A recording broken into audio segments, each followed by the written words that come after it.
नमस्कार दोस्तों। General knowledge के most important question for UP PCS, RO UP triple SC विभिन्न एग्जामों के लिए आपने अभी तक सब्सक्राइब नहीं किया ऑनलाइन स्टडी ग्लो, तो सब्सक्राइब कर ले मेरे प्यारे दोस्तों। आपके सामने पहला क्वेश्चन, ब्लैक होल क्या होता है?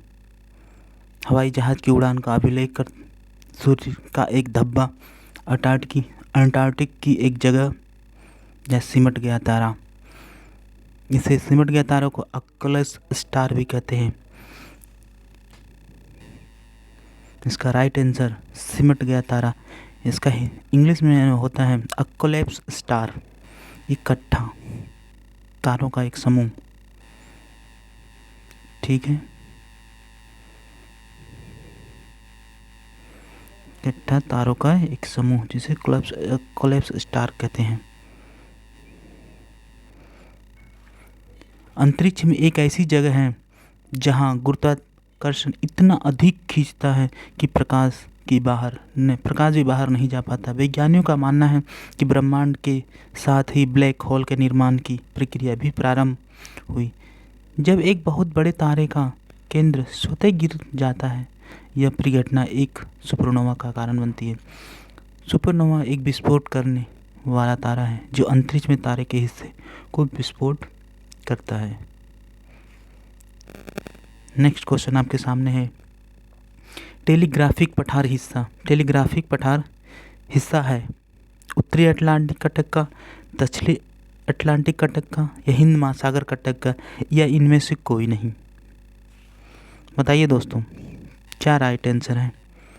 इसका right answer north Atlantic Cuttack का है। राइट आंसर ए है। टेलीग्राफ का पठार उत्तरी अटलांटिक कटक का हिस्सा है। अटलांटिक महासागर के अन्य कटक है dolphin Cuttack, dolphin Cuttack, challenge Cuttack या बियन थॉमस कटक या अनुदेव वाल्विस कटक भी हैं इसके अन्य कटक। नेक्स्ट क्वेश्चन आपके सामने है, निम्नलिखित में से कौन सा एक नगर साइबेरिया फ्री ट्रांस साइबेरियन रेल मार्ग पर अवस्थित नहीं है? ट्रांस साइबेरियन रेल मार्ग पर अवस्थित नहीं। कौन सा जो नगर है जो ट्रांस साइबेरियन रेल मार्ग पर स्थित नहीं है? कजान, ओमस्क, सोची या चीता?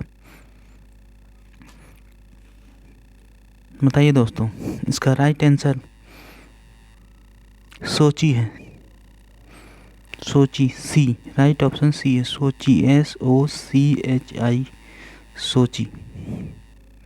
सोची नगर साइबेरिया पारी ट्रांस साइबेरियन रेल मार्ग पर अवस्थित नहीं है, जबकि कजान, ओस्मन और चीता ये तीनों ही ट्रांस साइबेरियन रेल मार्ग पर अवस्थित हैं। ठीक है, नेक्स्ट क्वेश्चन आपके साथ। नेक्स्ट क्वेश्चन है, निम्नलिखित में से कौन सा एल्बिडो से संबंधित है? निम्नलिखित में से कौन सा एल्बिडो से संबंधित है? संचार शक्ति, अवशोषित शक्ति, उत्सर्जन शक्ति या वापसी की शक्ति? संचार शक्ति को ट्रांसमिटिंग पावर कहते हैं। अवशोषित शक्ति एब्जॉर्बिंग पावर, उत्सर्जन को इमेसिव पावर या रिफ्लेक्टिव पावर, वापसी की। इसका राइट आंसर डी है, वापसी की शक्ति, जिसे रिफ्लेक्टिंग पावर भी कहते हैं। Reflecting power.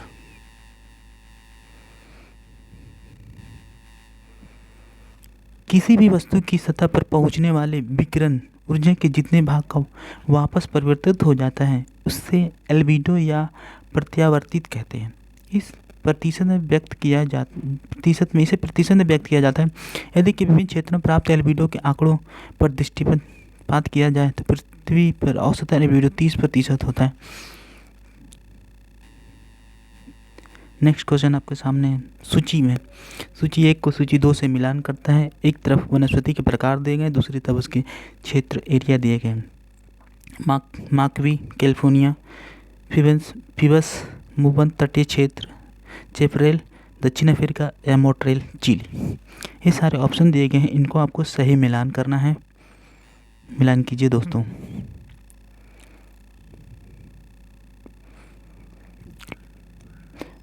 माकवी जो है, माक्यूस कहते हैं। माकवी का सही मिलान है भूमध्य सागरीय तट के क्षेत्र। यह वनस्पति के प्रकार माक्सवी ये भूमध्य सागर के तटीय क्षेत्र में पाए जाते हैं। फिबस जो होते हैं, फिम्बस, ये दक्षिणी अफ्रीका में पाए जाते हैं। चेपरेल जो है वो कैलिफोर्निया में पाए जाते हैं और मोंट्रियल चिली में पाए जाते हैं। ठीक है, नेक्स्ट क्वेश्चन आपके सामने दोस्तों, ये भी सूची से मिलान करना है। देश की लिस्ट एक साइड दी गई है, दूसरी तरफ राजधानियाँ। कौन से देश की राजधानी क्या है, आपको ये मिलान करना है। मिलाइए दोस्तों, आपके सामने 5 सेकंड है।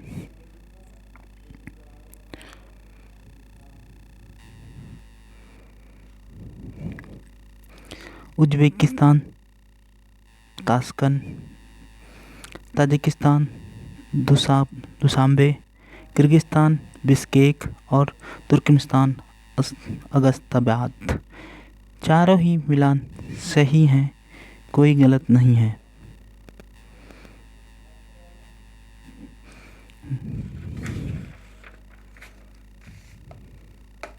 नेक्स्ट क्वेश्चन आपके सामने है, ये भी सूची का मिलान करना है।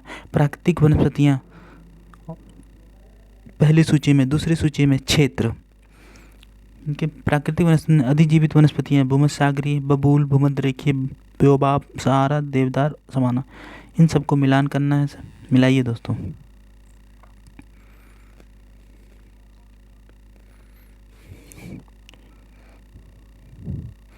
अधिजीवित वनस्पतियाँ जिसे इपीफाइट कहते हैं।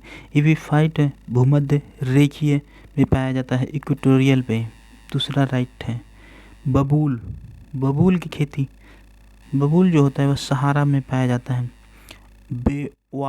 बेओबाब ये सवाना में पाया जाता है, जबकि देवदार भूमध्य सागरीय में पाया जाता है।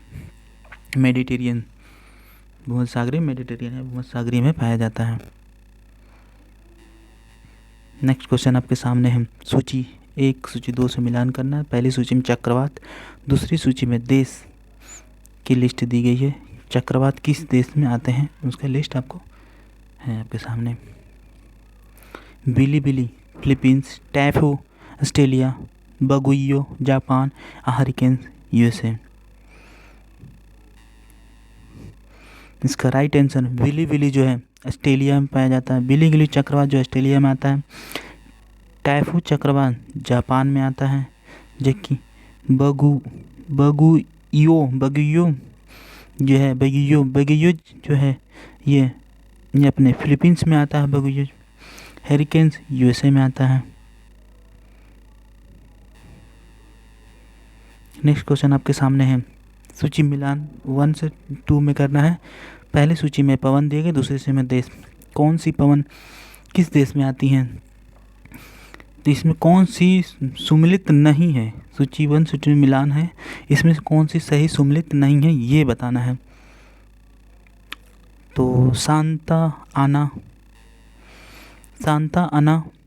जो है, सांता आना कैलिफोर्निया से सही सुमिलित है। हबूब सूडान ये भी सही सुमिलित है। यामो जापान ये भी सही सुमिलित है। आपको मिस्टर ऑस्ट्रेलिया ये सही सुमिलित नहीं है, ऑस्ट्रेलिया में नहीं होता, ये सही सुमिलित नहीं है। ये फ्रांस की रोन घाटी में पाया जाता है। मिस्ट्रल जो पवन है वो फ्रांस की रोन घाटी में पाई जाती है। रोन घाटी में ये हमें चलती हैं। ठीक है दोस्तों, नेक्स्ट क्वेश्चन आपके सामने है। ये भी सूची से मिलान करना है। पहली सूची जनजातियां हैं, दूसरा स्थान है। कौन सी जनजातियां कहाँ पाई जाती हैं, जैसे pygmy, Congo basin, Angami, Nagaland, Inu, Japan या किर्गिज सूडान। कौन सी जनजातियां कहाँ पाई जाती हैं, उसका कौन सा मिलान सही नहीं है ये आपको बताना है, नहीं बताना है।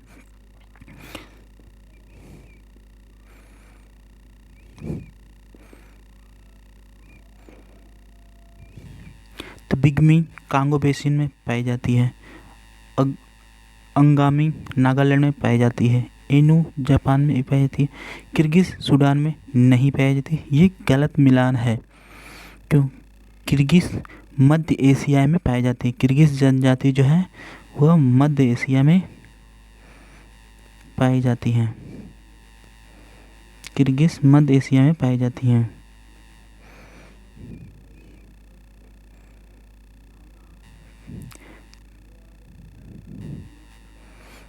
थैंक यू दोस्तों, आपको देखने के लिए बहुत बहुत धन्यवाद। आपको और भी ऐसे वीडियो देखना चाहते हैं तो हमारे चैनल ऑनलाइन स्टडी ग्लो को सब्सक्राइब करें। धन्यवाद। शुभ दिन आपका।